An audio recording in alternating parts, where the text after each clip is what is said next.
Where does the word music come from? Have you ever played tit-tat-toe? Tit-tat-toe? That's correct. This is Season 7 of Totally Useless Information with Nick and Roy. Hi, I'm Nick. Listen, laugh, and learn. Roy, and we scoured the internet this week to gather up some totally useless information just for you. Plus, we'll answer your questions in our mailbag segment. And in the news, they did it again. No bowl. Uh-oh. Totally useless information. It's everything you never needed to know.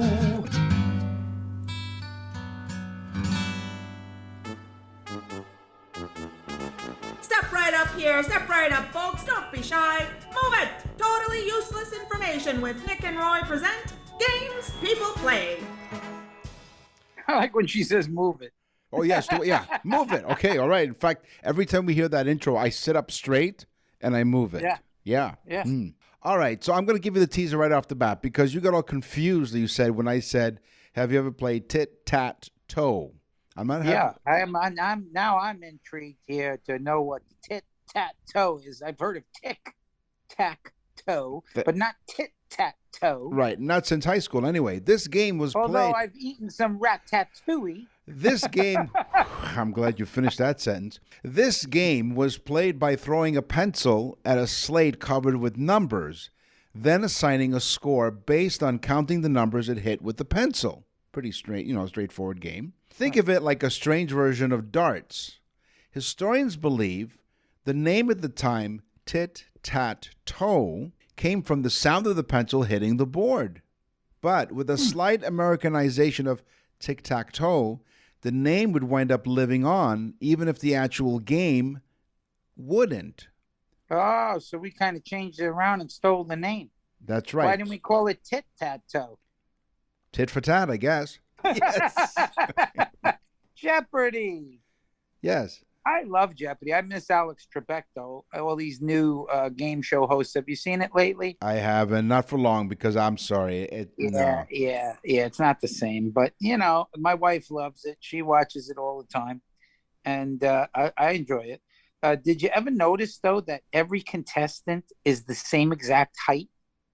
No. Oh, yeah, now, they are. Think actually. about it. Okay. Think about it. Yeah. Every contestant is exactly the same height. And that's because there are hydraulic and electric pedestals behind each contestant's stand that brings them up to the same exact perfect head height. So their heads are all exactly the same, so the camera doesn't have to move. Wow. Yes. So I thought that was kind of cool. And you can go on Jeopardy.com, and I believe they show it on Jeopardy.com, the back of the thing where the blocks lift up out of the floor. So it doesn't matter. You have to be this tall to play, but it doesn't matter. Yeah, you could be 4'11" or 6'4", and you'll be exactly the same height. The only difference is the microphone will be in that woman's belly button. Yes. What is lint? Yeah, what is lint? Right, because you have to answer it. You're saying, Jeopardy is not the same without Alex Trebek, although Bob Barker is still alive, although he's almost 100, I believe, and he's really not doing too well. But The Price is Right without Bob Barker. I'm sorry. I know that Drew Carey. Drew Carey. That's right. So, The Price is Right is a classic game. I remember watching The Price is Right when I was sick. So you're home from school, you're sick, and it was on during the day. And every time I hear the Price is Right theme, I smell my grandparents. Not because they smelled, but it's because I was just going to say, maybe. It brought me back to that time. Come on down and take a shower. That's right. There you go. So the Game Boy version of Tetris was first played in space. In 1993, Tetris traveled aboard the Soyuz TM-17 rocket to the Mir space station. The Mir Space Center. Mir. Space Station. Right, where it was played by Russian cosmonauts, and the game was later sold at an auction for $1,220. Oh, that's pretty cheap. It is. That's because it's Russians. Had the Americans played, it probably would have been a lot more. Yeah, they just took their time when they played it. Get it? Russian? Yeah. Okay, fine. Remember the $10,000 pyramid? Yes, with Dick Clark. Well, I actually went to that show. Oh, you did? And it was by mistake. We were walking in Manhattan, me and a friend, and this guy opened the door and he said, "Come on, quick, get in." And we were like, "What?" So we just walked in, and it was the $10,000 pyramid. He thought that we had been online and were waiting to get in, but we didn't. We were just walking there. So we get into the show and we watched the show, and I was amazed at the fact that the stage was so small. Right. Dick Clark was almost right on top of the contestants. And the thing where you sat to do the pyramid was really small. I mean, it was like right on top of everybody. And the show, when you watch it on television, gives this amazing effect of it being so big and large, and the soundstage is super small. And you remember when we went to see Late Night with David Letterman? That's right. Yes. Right? Remember how the band is right on top of the desk almost? It's like, crazy. But so I was thinking to myself, the Wheel of Fortune. My wife watches that before Jeopardy. Okay. Well, what size is the wheel? It appears really big, right? Oh, wow. That's a great question. And the answer is? 72 inches. It's the size of a dinette table. Really? Wow. Yeah, it just looks, the camera pans sideways on it, so it gives it that additional size look. When they spin it, it elongates the hell out of it and blows it up. It's crazy. It's 72 inches in circumference. Wow. That is, see, that's why. Listen, laugh, and learn.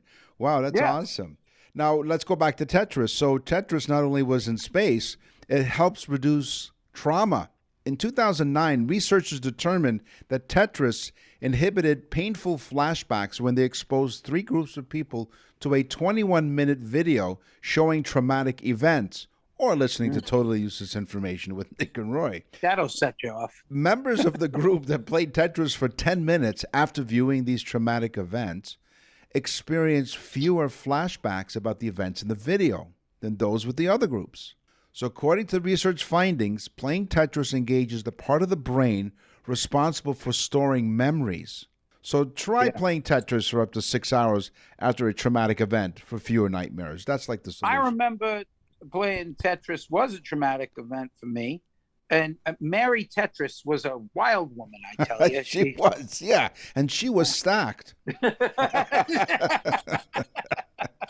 If you know what I mean.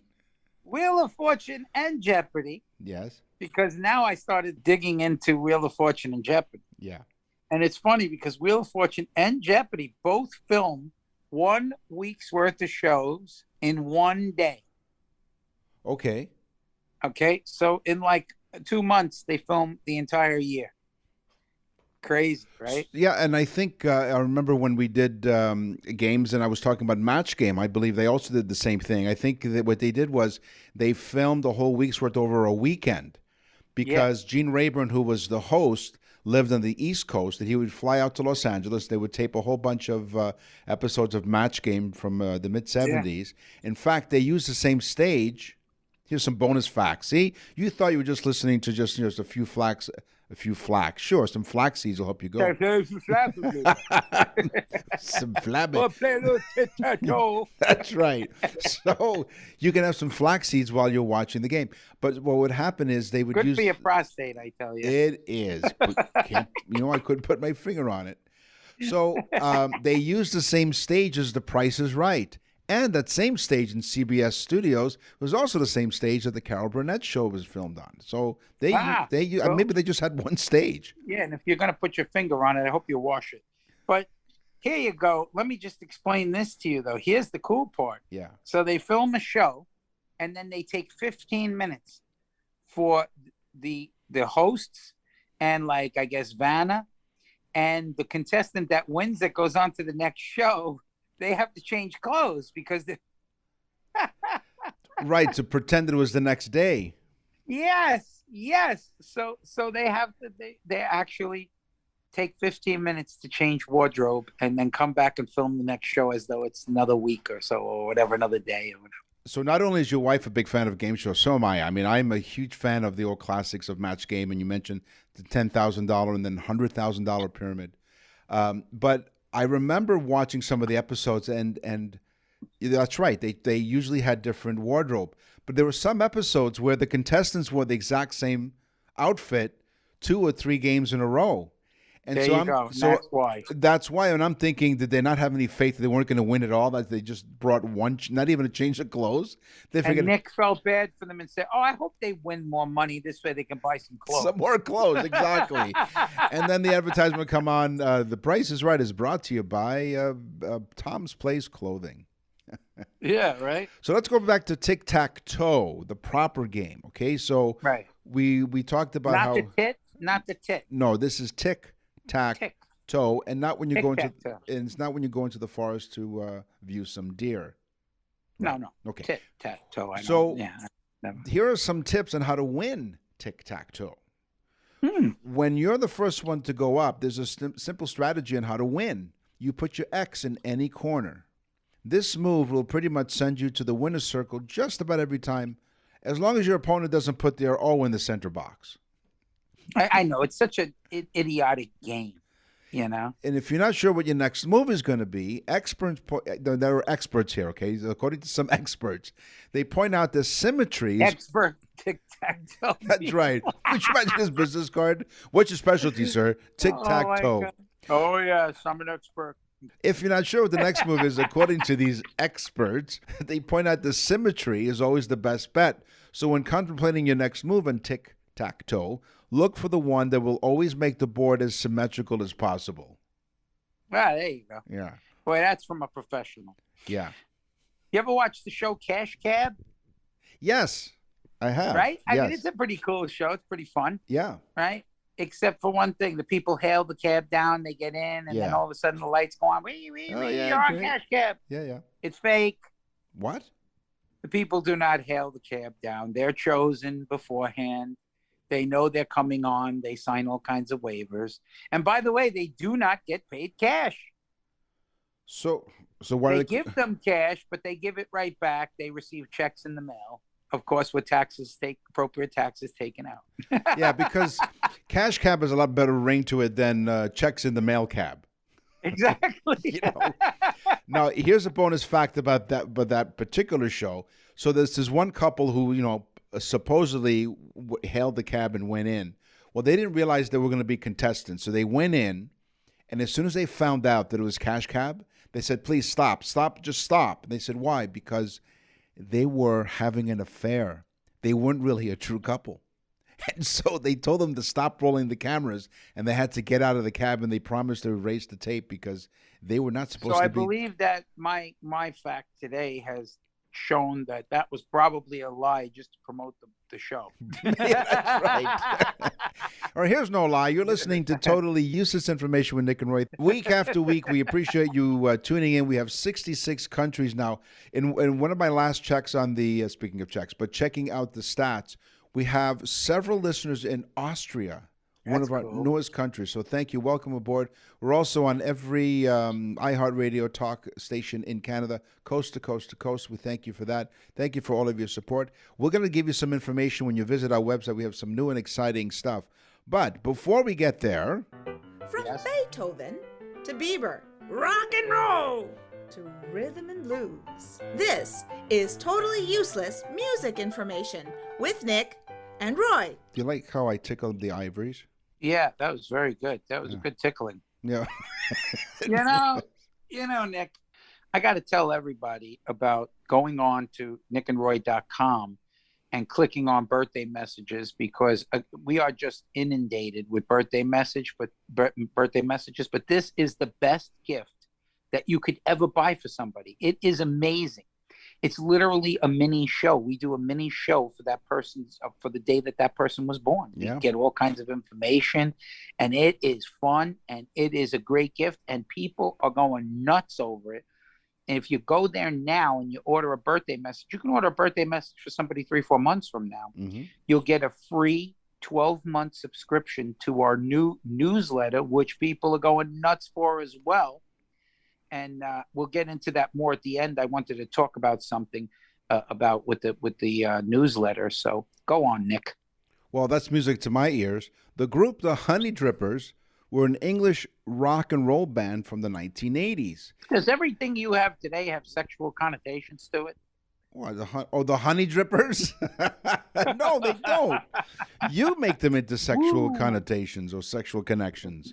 Yeah. Yeah. So the No honey. double parking. No double parking. Yeah, I'm already there, and it's not legal. The honey Mine's in the gutter. the honey drippers, are the rock and roll group of the 1980s.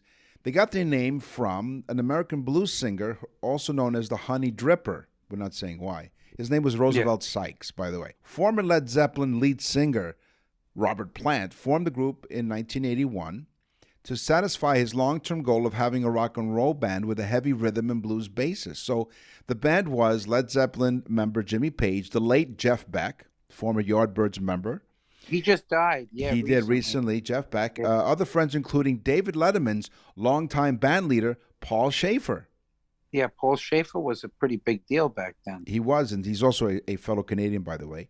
And the band released only one recording, the EP. You know what an EP is, right? Sure. Yeah, sure. Extra long playing. You got it. Then what it was? Why can they say ELP? But what? No, but that was the name of another group. I see. I get it. Anyway, I thought it was an ELP. It says an EP, extended play. Huh. Oh, extended play. There you go. The Honey Drippers Volume 1. That's what they used to call me that in high school, EP. But it wasn't. You had to replace the word play. That's right. Yeah. Then they told you EP, go home.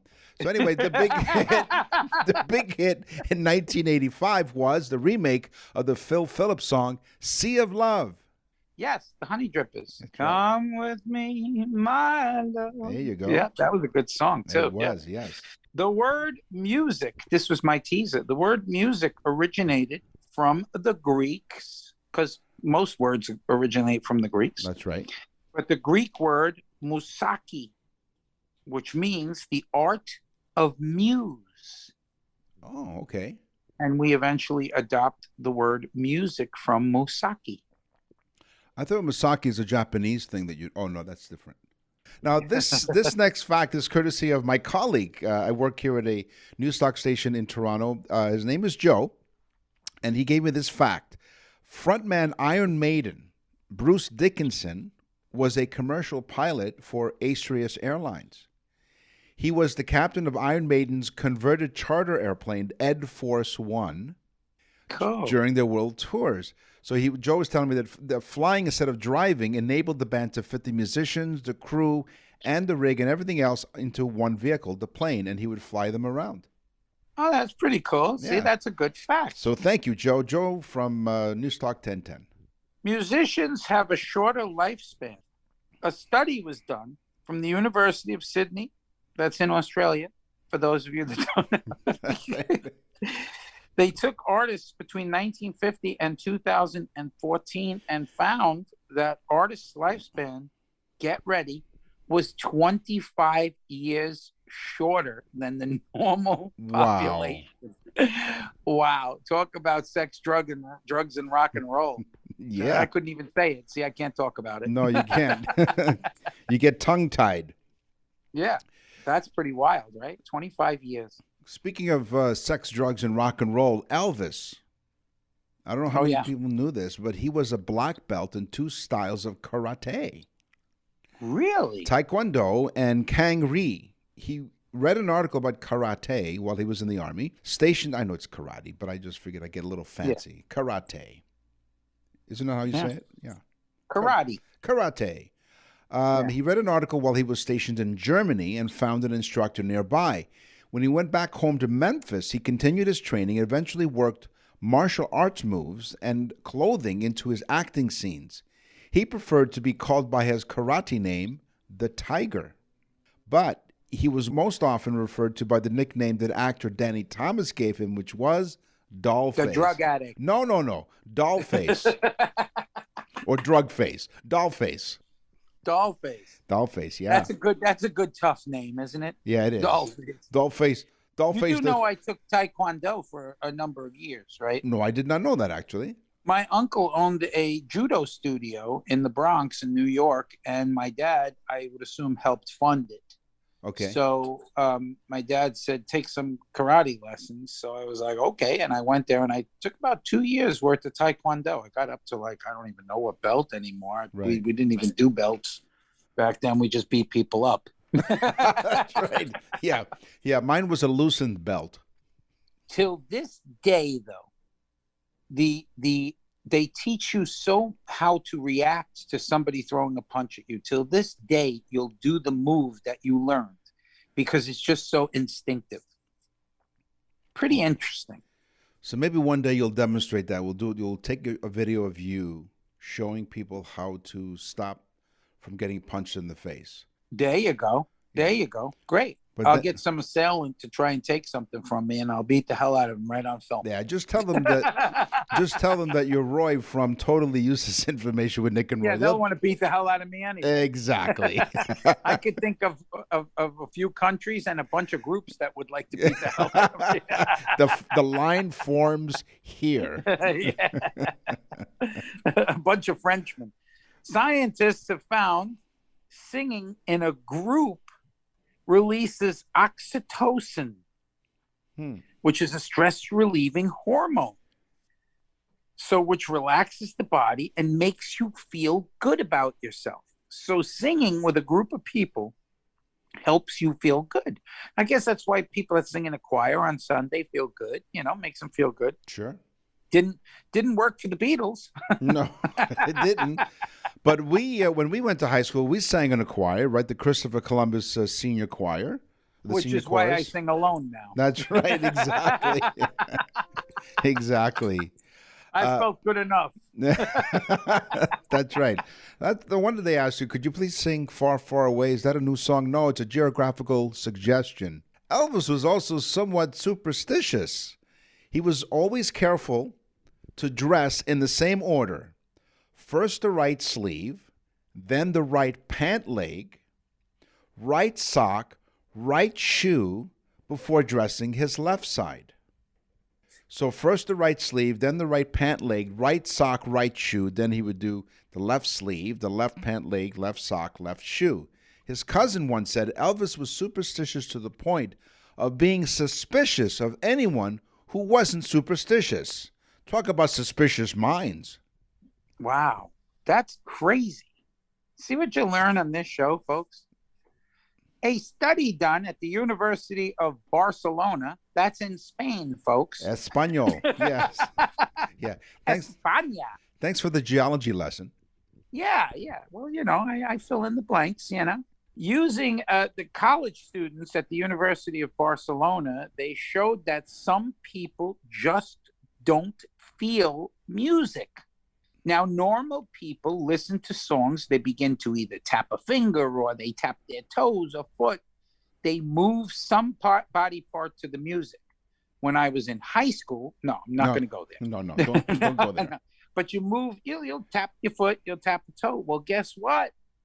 They found that a good percentage of people just don't feel the music. And so they don't move their body parts. Isn't that crazy? You're listening to Totally Useless Information with Nick and Roy. Okay, we'll stop teasing you. Go to nickandroy.com. You have so many things you can do there. One, you can go and click on episodes. You can go back to all of our library of Totally Useless Information episodes, starting from the very first one, our pilot episode.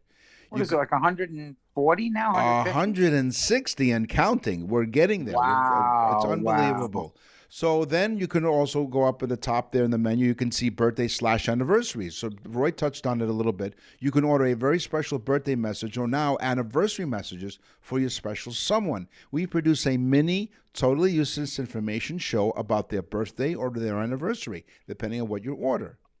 It's the greatest gift. People are literally, the emails that we're getting are just amazing. We get them from the person who bought it for somebody, and then we get them from the person who got it. They want to find out how did they get it for someone else. It's just it's a great, great gift. Plus, we have the newsletter now. There's so many things. We don't ask people for donations like the Patreon things that a lot of podcasts ask people to donate. Give some money to them, $1 or $2 or $3 or $4 or 20, But right. We don't want to do that to people. If we're going to ask you for something, we want to give you something in return. And that's why we started the newsletter. It's $19.95. You get a whole year, 12 editions of Totally Useless Information newsletter. And it's not just it's cool, guys. It's personal stuff, ways to get in touch with us, to change the show and do things on the show. It's great. So go to nickandroy.com. Look at all the stuff that's on there. And you could see pictures of us. It's real cool. It's worth the $19.95 just to, shut down the browser. You're listening to Totally Useless Information with Nick and Roy. Your weekly sweet and savory facts of totally useless information with Nick and Roy. Come and get it! So, Nick, Yes. we've all heard this, so I'm going to ask you, what's the most important meal of the day? Breakfast. Of course, because everybody knows that, right? Because that's doctors and scientific fact that breakfast is the most important meal of the day. Absolutely. We learned that from when we were really, really young, from when we were that high. Well, in 1944, the General Foods Corporation spent millions at the time on a new cereal they had called Grape Nuts. Oh. And they began with the slogan, the most important meal of the day is breakfast. So eat grape nuts because it's real good for you and healthy. But there was never any scientific fact to the fact that breakfast is the most important meal of the day. In fact, it doesn't matter. Any meal.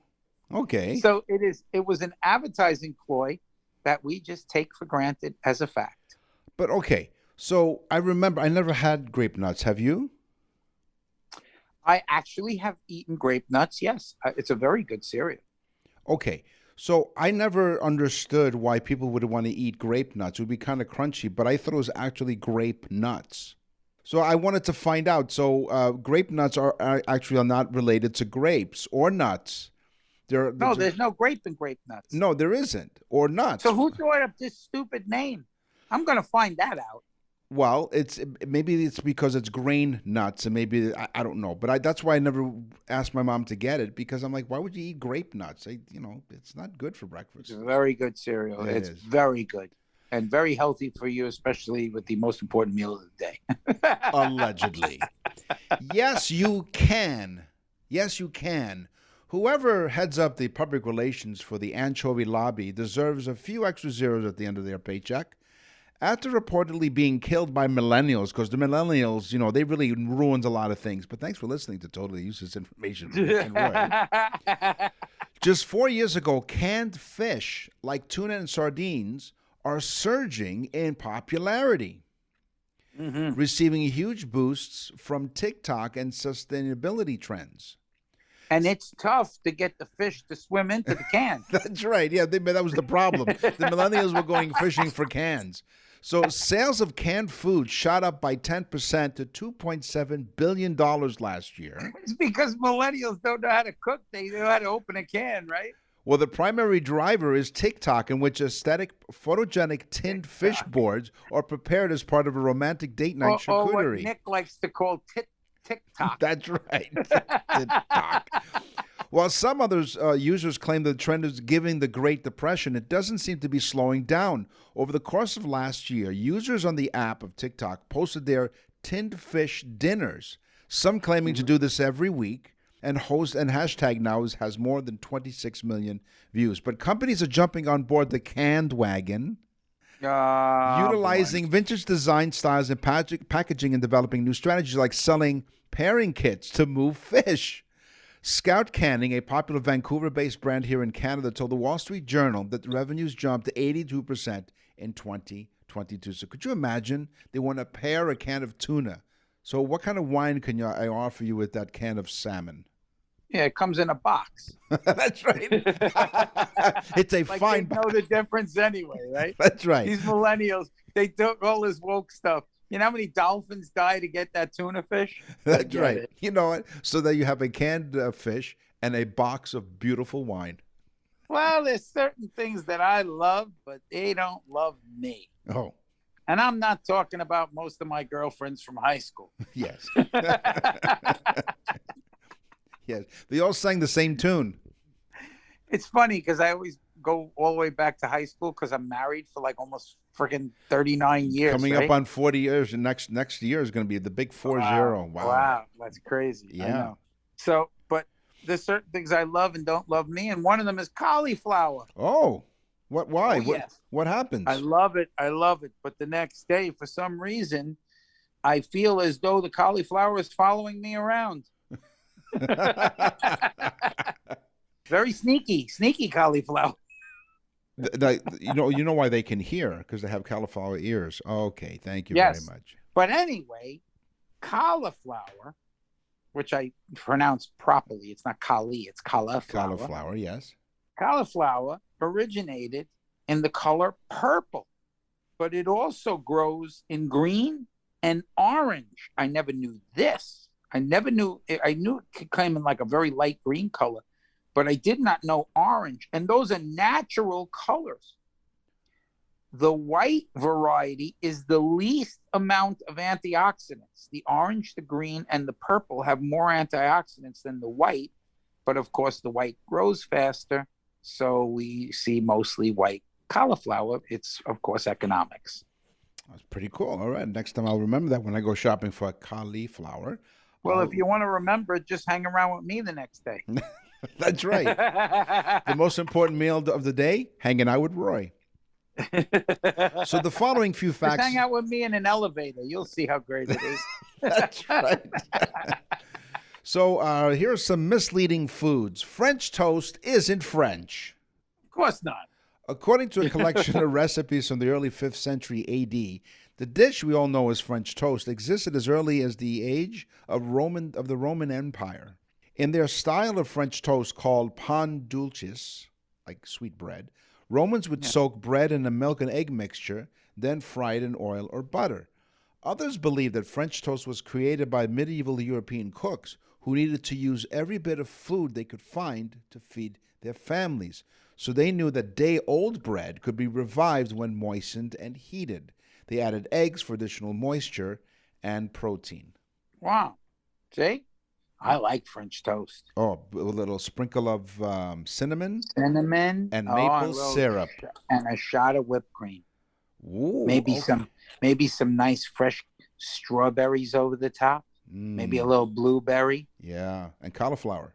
You know, because breakfast is the most important meal of the day.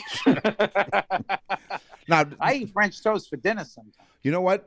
So I lost this article, but years ago I worked in early mornings on the weekend, and the lifestyle editor of one of the local papers did an article on me, and basically the headline was something like breakfast. The headline was I don't have anybody else that I could possibly think of to do an article about, so here it is. Well, I was living alone at the time, but the article the headline was something like breakfast for dinner, because of the odd hours that I had, and oddly enough, now I'm going back to these weird hours because I'm working early morning here in Toronto. But so yeah, I would have breakfast for dinner. So that kind of reminds me of that. So it doesn't matter when it is the most important meal of the day. Really? Lima beans could be deadly. Why? How? I find strange because my wife's been trying to feed me raw lima beans. Yes. She's like, just have them as a snack, honey. They're good for you. They're healthy. Yeah. Well, it works out that raw lima beans are loaded with cyanide. Oh. And if you eat a bunch of them, you're going to die. Well, that's yes. You shouldn't eat raw lima beans because they will kill you. So aren't you glad, folks, that you listened to this show today? You know what? That wasn't useless information. That was not only useful, it saved your life. It's been a while since we heard that sound happens when we do something good. Yeah, and that was really good. So remember, just to repeat. It's so funny. The other night at about 12:30, my wife played that. She did. Boy, you're being helpful after she gave you a bowl full of lima beans. Mm-hmm. Wow. Yeah. Okay, here's something else that's misleading. German chocolate cake was not invented in Germany. That's not true. Deutschland. Okay, you done? Every time we mention the word Germany, we hear Deutschland. Yeah. Okay. Right on cue. Contrary to what many people believe, this cake did not originate in Germany. It's actually an American recipe. In 1852, Samuel German an English-American baker who worked for German the chocolate Baker's cake. Chocolate Company created a new type of dark baking chocolate, and therefore the invention in 1852 of German chocolate cake. Wow. See? There you go. So the French are screwed up, and so are the Germans. That's right. You see the price of eggs lately? Oh, you kidding? I went to the bank just to pick up a voucher to get eggs. I know. It's crazy. It's like, what would you like for dinner tonight, honey? Would you like filet mignon or an egg? They're the same price. That's right. Probably the same amount of protein, yes. Well, thank you, Joe Biden. But you can't just throw them out anymore. You know, years ago, you'd go in the fridge and you go, gee, I think we had these eggs for a long time. There's like 5 in the dad. Just throw them out. We'll get another dozen eggs, right? Well, right. You don't do that anymore. No. But you don't have to go by the date on the cartons. You don't? No. You take those eggs. You fill up a glass of water halfway. Put the egg in the glass. If the egg floats, throw it out. If it sinks to the bottom, it's good to eat. Hit the song. Oh, you mean the use about twice? Oh, my goodness. This show saves you money. All right, so let me give you a bonus fact here, okay? So egg cartons. Yes. The egg carton was invented in Canada. In 1911 in British Columbia on the West Coast by Joseph Coyle after overhearing a dispute over broken eggs between a local farmer and a hotel owner. So he was a newspaper man and a part-time inventor. He designed the very first egg carton from newspaper with cushioned slots for each egg. See, that was smart because they are so fragile, you know. They are, and so are Canadians, and now apparently. With the price of eggs, boy, it's more important. It's really, honestly, it's nuts. It is. $5, $6 a carton of eggs. Yeah. That's down to 50 cents an egg. Why did the chicken cross the road? Because eggs were too expensive. I don't know. Here's some more. Does that make any sense? Here's another misleading food. Baked Alaska was made where? In France. No, in New York City. In the United States, it is Canada. No, it wasn't actually. So how could you have a baked Alaska? In the United States, it is accepted that baked Alaska first appeared under the name Alaska, Florida, at Delmonico's restaurant in New York sometime in the mid-1850s. It was an invention of pastry chef Charles Ranhofer to cash in on the fame in honor of the recent Alaska purchase. It originally consisted of banana ice cream, walnut spice cake, and meringue. Well, that makes sense. See, folks, that makes sense. That's a good one to write down because that's one of those, stumpers, That's right. Where was Baked Alaska created? Alaska. Sorry, wrong. The Alaskan purchase, though, that was a big deal, It was. And they held on to the receipt, thank goodness. Yeah. No refunds. You're listening to Totally Useless Information with Nick and Roy. We've told you that we've invited you to go to our website, nickandroy.com, and that's where you can send us an email. Just click on Contact Us. What's in the mailbag? What's in the mail? They can even leave voicemails to us. So funny you should say that. So a voicemail message. So someone from the West Coast here in Canada did send us a voicemail message, and her name was Mary Louise. Mm-hmm. Now, I mentioned her a few weeks ago on the radio, and she emailed me. She said, "Oh, my goodness, I heard your show, and we love your show. And I heard not only my email, but I heard my voicemail message. Please tell Roy that my name is Mary Louise." Oh. See, Nick gave me the wrong information. No, it wasn't me. So she says, in your picture, I'd like to know, is Nick the one with the dark hair and a bit of beard, and Roy wearing the white hat? So, no, I'm the one that's follically challenged. Roy's the one with the beard. She also said that when we mentioned metal music in Helsinki, she was visiting her daughter, Naomi, who worked there for 2 years in September 2019 and saw a group outdoors playing that. Very, very interesting. So she said, thank you very much.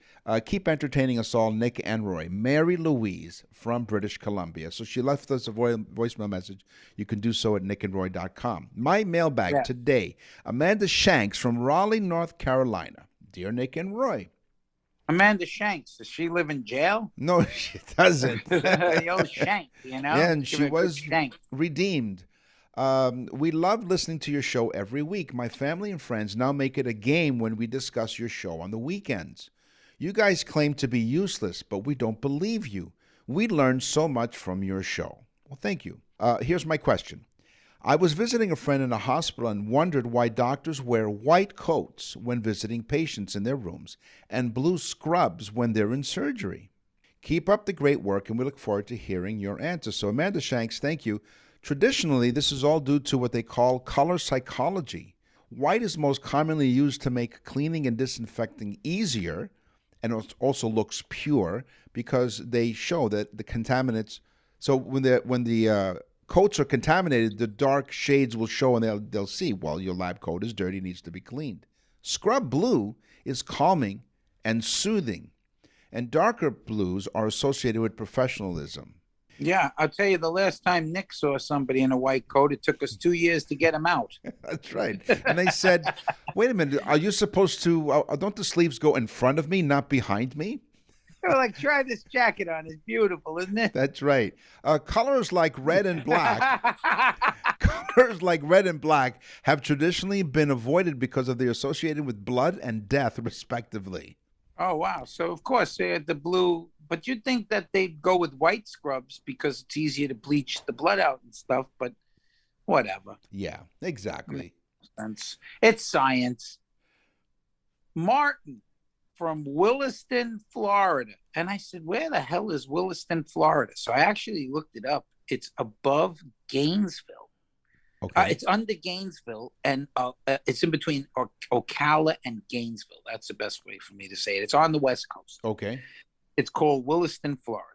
He says, you guys amaze me. Oh.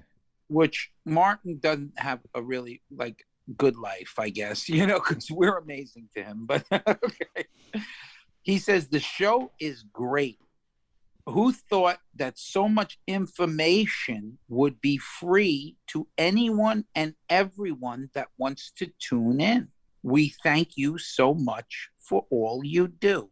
Oh. Well, Martin, that was very well put, and we do appreciate it because it does take time to put this show together. And folks, it's free. It's on every podcasting platform, and we're on the radio in Canada from coast to coast to coast. And we're all over the place. We're on Sirius XM radio. And but we have to thank you guys for that. He said, and this was a very long email. He said, I'm just cutting into certain spots, but your newsletter is really so much more than I even expected it to be. The personal stuff is amazing, and the extra facts are super helpful. Thanks so much. I enjoy reading it. So, Martin, thank you. Thank you very much for an amazing email. Very, very nice. And we do appreciate it. And we're glad you're on board with the newsletter, folks. I think we had 160 people sign up the first week. They did. So actually somebody said, why are you charging $19.95 for the year? Because there are some costs involved that we've been absorbing, but just it'll help support the show. We don't go out, folks. We don't want to be beholden to anybody or anything. So we don't want anybody telling us how to run the show, what content to put on the show. We do what we want to do. And in order to do that and give it to you free, a lot of these podcasts, like I said before, they have these Patreon accounts where they ask you to donate money to them. We don't want you to donate to us, unless you want to, and then you could do that too. But we really want to give you something for what you're giving us. Exactly. And so we invented the newsletter, and we took it real seriously. It took us months to put this thing together, and so that it would be good. It wouldn't just be some thing. So you'll be the judge of it when you get it. And we want to thank everyone on the staff here at Total Useless Information with Nick and Roy to put it together, because it's not us writing that stuff, because we can't write at all. We can't even speak half the time. Exactly. Today on the show, we talked about games, we talked about food, we talked about music. It's time for the news. And now, from around the corner and around the world, This is TUI News. Well, it happened again. No bull. Back in Season 4, Episode 10, we reported to you about how thieves targeted a farm in southeast Minnesota that contained an unusual and surprisingly valuable item, I remember this. bull semen. The semen caper. The Austin Daily Herald Those reports scum. Those scum. at that time. Come again? The Austin Daily Herald reported at that time a canister containing $70,000. Like, you hold on, you're thinking we're kidding around? This is like, oh, you guys just just goofing around? No, the canister at that time in that story, it contained $70,000 worth of bull semen. It was stolen near a barn near Leroy, Yeah. and Lanick on the border with Iowa. The canister was taken from the farmer's unlocked barn and milking parlor and possibly took place between 11 and 3:30 p.m. So that was that story. But recently, police in Western Germany, Deutschland. they are appealing for help in cracking a potentially very cold case. Authorities say that 60 containers of bull sperm was stolen. 60 containers of bull Whoa, sperm. that's big money. It is. That was stolen from a farm in the town of Olfen, which is 56 Well, miles. if one thing was 70,000, how many was 60? Police say in a I statement. guess that's considered a stroke of genius. It was. No bull.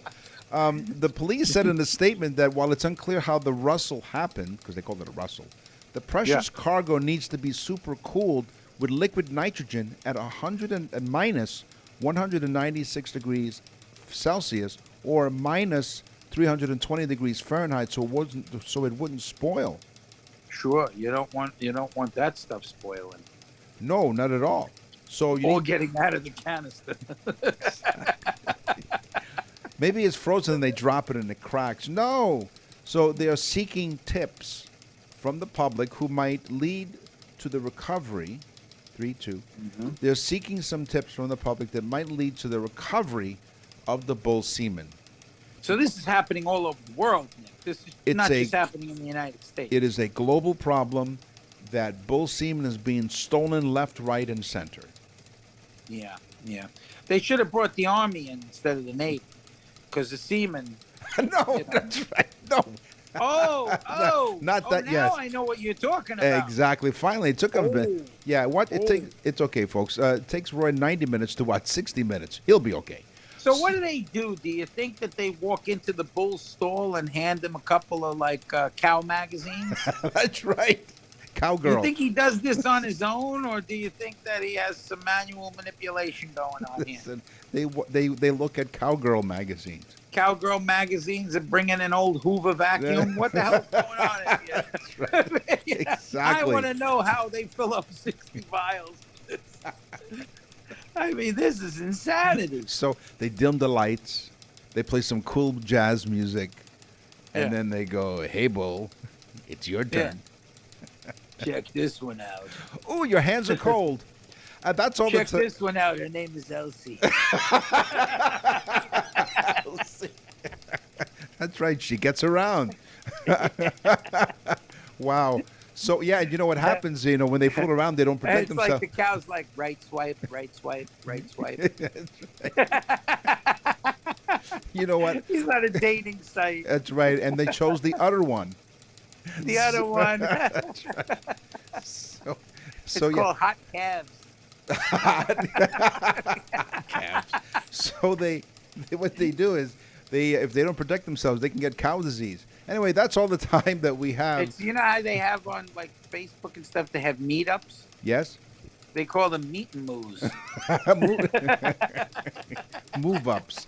That's all the time that we have for this episode of Totally. Oh, come on. Let's spend some more time with the folks. No. That's all the time that we have for this episode of Totally Useless Information with Nick and Roy.